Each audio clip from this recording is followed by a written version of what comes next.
अब इसे होनी का नाम दें या फिर कुदरत का इंसाफ कहें, गुनहगारों को दबोचने के दौरान गाजियाबाद पुलिस ने दो में से एक लुटेरे को, जहां छात्रा की मौत के महज 2.5 घंटे बाद एक एनकाउंटर में ढेर कर दिया, वहीं दूसरे लुटेरे को गोली मारकर अस्पताल पहुंचा दिया।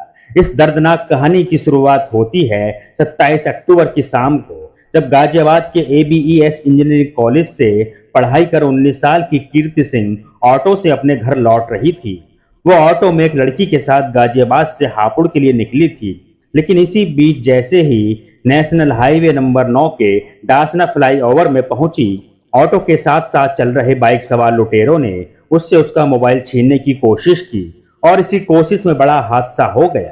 कीर्ति ऑटो से नीचे गिरकर बुरी तरह से जख्मी हो गई थी।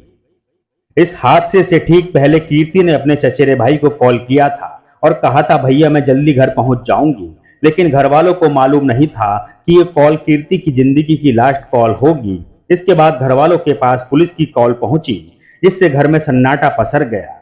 घबराए हुए परिवार वाले तुरंत पुलिस के बताए पते पर पहुंचे। वो पता था हॉस्पिटल का। बेटी को वेंटिलेटर पर पड़ा देख परिवार वाले फूट फूट कर रोने लगे। पुलिस ने फिर उन्हें संभाला और पूरी बात बताई। इसके बाद पहले उसे हापुड़ के एक अस्पताल में भर्ती करवाया गया और उसके बाद वहां से उसे गाजियाबाद के यशोदा अस्पताल ले जाया गया। डॉक्टरों ने भी कीर्ति को बचाने की तमाम कोशिश की, लेकिन 2 दिन बाद 29 अक्टूबर की देर शाम आखिरकार कीर्ति की जान चली गई। उसके पूरे परिवार में मातम पसर गया। हर तरफ गम के आंसू और दर्द भरी आहें थी। पूरा परिवार कीर्ति की मौत से गहरे सदमे में चला गया था।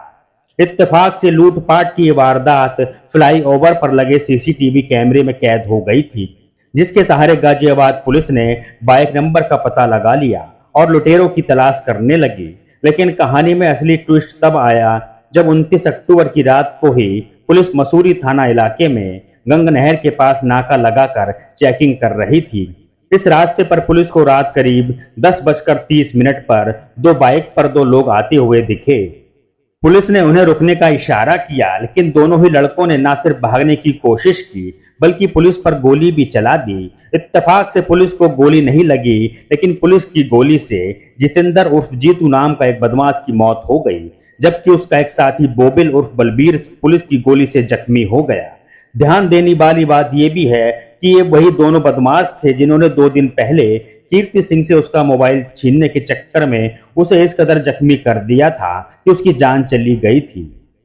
अस्पताल में इलाज के दौरान कीर्ति की मौत 29 अक्टूबर की रात करीब 8 बजे हुई थी और इसके ठीक 2.5 घंटे बाद कीर्ति के दोनों गुनाहगारों का एनकाउंटर भी हो गया।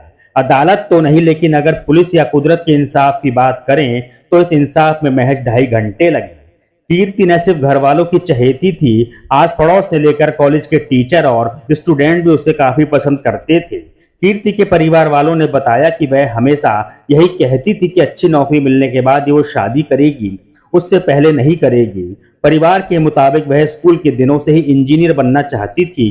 साल 2022 में इंजीनियरिंग की परीक्षा क्रैक करने के बाद कीर्ति को लखनऊ के ख्वाजा मोइनुद्दीन चिश्ती भाषा विश्वविद्यालय में इंजीनियरिंग में एडमिशन मिला। हालांकि परिवार चाहता था कि बेटी घर के पास रहकर ही पढ़ाई करे। उसने कड़ी मेहनत से पढ़ाई की ताकि इंजीनियरिंग में बेहतर रैंक हासिल कर सके। 2023 में फिर उसे गाजियाबाद के ABES में एडमिशन मिल गया। एडमिशन के बाद कुछ दिनों तक कीर्ति का भाई उसके साथ कॉलेज जाता था, लेकिन जब कीर्ति के कॉलेज में दोस्त बन गए तो वो उनके साथ आने जाने लगी। परिवार ने बताया कि कीर्ति हंसमुख स्वभाव की लड़की थी। उसे खाने का बहुत शौक था। चॉकलेट केक उसका फेवरेट था। पेंटिंग करना भी उसे काफी पसंद था। उन्होंने कहा कि मोबाइल स्नैचर्स ने हमारी बेटी को मारकर हमें जिंदगी भर का दर्द दे दिया है। उधर ABES कॉलेज के टीचर्स ने भी कीर्ति को एक प्रतिभाशाली छात्र बताया। पड़ोसियों ने कहा कि कीर्ति एक साहसी लड़की थी। वह किसी भी गलत काम का विरोध जरूर करती थी, इसलिए शायद उसने स्नैचरों से लड़ने की भी कोशिश की होगी, तभी उसकी मौत हो गई। तो ये रियल मर्डर की कहानी थी गाजियाबाद की। कहां 2 कैसे मोबाइल लुटेरे एक होनहार इंजीनियरिंग छात्रा की मौत कर देते हैं। अगर आपको आज की क्राइम की स्टोरी अच्छी लगी है तो कमेंट्स बॉक्स में जरूर बताएं, और अगर आपने हमारा चैनल अभी तक सब्सक्राइब नहीं किया है तो चैनल को सब्सक्राइब करें, इसी के साथ नोटिफिकेशन की बेल आइकन को प्रेस करें, जिससे आपको हमारी आगे आने वाली और क्राइम की स्टोरी की अपडेट मिल सके। चलिए मिलते हैं आपसे अगली और क्राइम स्टोरी के साथ, तब तक के लिए नमस्कार।